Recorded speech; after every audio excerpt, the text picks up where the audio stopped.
+1 class बेटा हमने ना सेकंड लेसन पार्ट ए का शुरू किया हुआ है, नागरिक और नागरिकता, सिटीजन एंड सिटीजनशिप। नागरिक के बारे में हमने पढ़ लिया था बेटे। आज है हमारा टॉपिक सिटीजनशिप, नागरिकता। देखिए बच्चे, नागरिकता क्या है?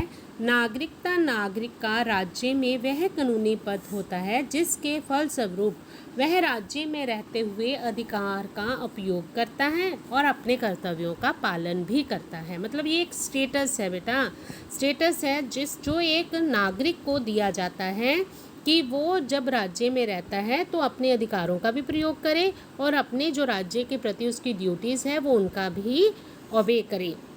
इसमें हमने डेफिनेशन बेटा करनी है गेटल की। डेफिनेशन जो है वो एक ही करनी है बेटे। हमने नागरिकता की परिभाषा लिखी।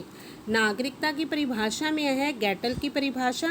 नागरिकता किसी व्यक्ति के उस दर्जे को कहते हैं, मतलब उसके उस स्टेटस को कहते हैं जिसके अनुसार वो राज्य में रहता हुआ अपने नागरिक और राजनीतिक अधिकारों का प्रयोग करता है और अपने कर्तव्यों के पालन के लिए तैयार भी रहता है। तो ये है बेटे उसकी डेफिनेशन। सेम वैसी ही डेफिनेशन है जैसे बेटा मीनिंग है।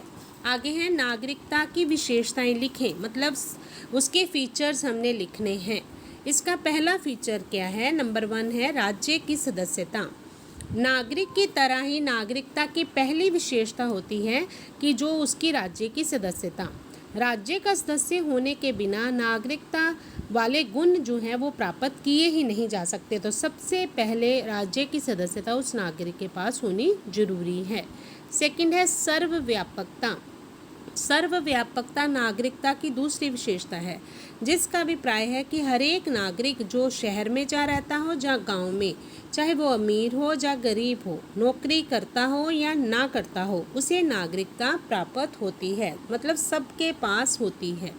थर्ड है राज्य के प्रति वफादारी। नागरिक की तरह ही नागरिकता में भी जो देशभक्ति का गुण होना चाहिए। ठीक है, व्यक्ति द्वारा अपने हितों को प्राथमिकता नहीं देनी चाहिए, अपने देश के हितों को प्राथमिकता देनी चाहिए और अपने देश के हितों के लिए उसे अपना सब कुछ कुर्बान करने के लिए तैयार रहना चाहिए। देखे बेटा, जिस तरह नागरिक के लिए भी राज्य के प्रति वफादार होना जरूरी था, ठीक उसी तरह से नागरिकता के लिए भी राज्य के प्रति वफादारी होनी जरूरी है। फोर्थ है अधिकारों का प्रयोग। नागरिकता जो है व्यक्ति को राज्य की ओर से अधिकार देती है और नागरिक उन अधिकारों का प्रयोग करता है। याद रहे, नागरिक जो है, राज्य के अधिकार ही एक ऐसी चीज़ होती है जो नागरिक को दिए जाते हैं, जो उसको नागरिक होने का दर्जा देते हैं। नागरिक राज्य की इच्छा के खिलाफ कभी भी अपने अधिकारों का प्रयोग नहीं कर सकता। और 5वां पॉइंट है कर्तव्यों की अदायगी। मतलब अधिकारों के बदले, जैसे मैंने इसकी डेफिनेशन में और मीनिंग में बताया है कि अधिकारों के बदले जो नागरिक है उसे व्यक्ति को कुछ कर्तव्य भी देने पड़ते हैं। नागरिक के लिए समाज और राज्य के लिए कुछ कर्तव्यों की अदायगी भी जरूरी है।